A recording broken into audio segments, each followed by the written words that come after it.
Sobrang nakakabahala ito.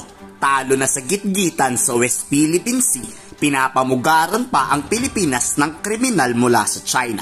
Sobrang naalarma ang ilang senador sa nakita nila. Pinaniniwalaan kasing nasa Pilipinas na ang isa sa pinakamalaking sindikato sa China at sa Pogo Hub nagtatago ang mga Chinese na ito.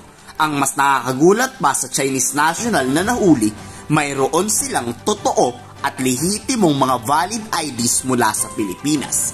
Dapat talagang palayasin na ang lahat ng incheck sa bansa. Dapat nang agad ipag-utos to ni Pangulong Bongbong Marcos. As in lahat ng Chinese national paalisin na. Sobrang nakakilabot kasi talaga pag napanood mo ang buong detalye. Tara't halina't panoorin natin ang buong kwento ng pag-iimbestiga. Kampante po akong sabihin na tayo na ang naging human trafficking hub ng buong mundo. Human slavery hub ng buong mundo.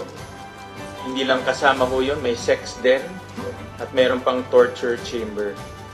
At nasabi ko nga ho kanina na hindi ho magagawa to ng mga ordinaryong kriminal. Ito ay ginagawa ng isang organized, malakas ang loob at well-connected na mga criminal syndicates.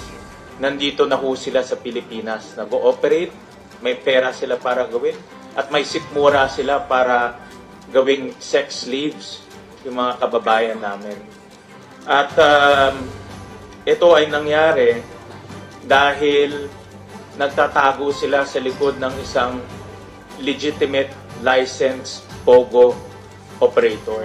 Muntik maluluha. Lalo na pag nung pinasok natin at nakita yung aquarium kung saan ginagawang putahe yung mga babae. Nakaupo doon hanggang 6 na po sa kanila at pinagsusuot ng mga number. At yung mga kwarto kung saan ginagawa silang parausan ng mga empleyado at boss ng Pogo. Gaya nyo po, na-shock din ako sa nakita nating torture chamber kung saan ginagapos ang mga empleyado ng smart web.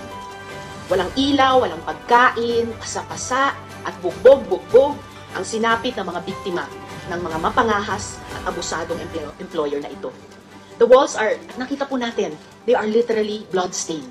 Nag-brown na lang yung dati ay pula. Blood-stained. At yung mga marka ng mga paa na nakatapak dun sa dingding, kita pa rin. Blood-stained.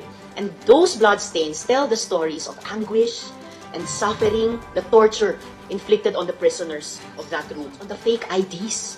Dahil ito yung lumabas sa balita ng isang gabi. Just to clarify, sir, ito pong mga IDs na ito po, kita-kita po natin.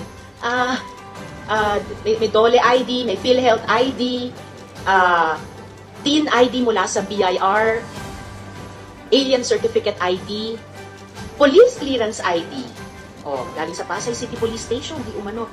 Are they fake, Yusek? Ibig sabihin, bogus ba to? Unauthorized manufacture ba ang mga ito? O mga totoong ID na galing dun sa government agency na ang mandato ay i-provide ito sa mga totoong mamamayan o kaya dayuhan na dapat lamang makatanggap dito. Halimbawa, yung pong BIR ID, pwede ba natin i-flash ulit yun?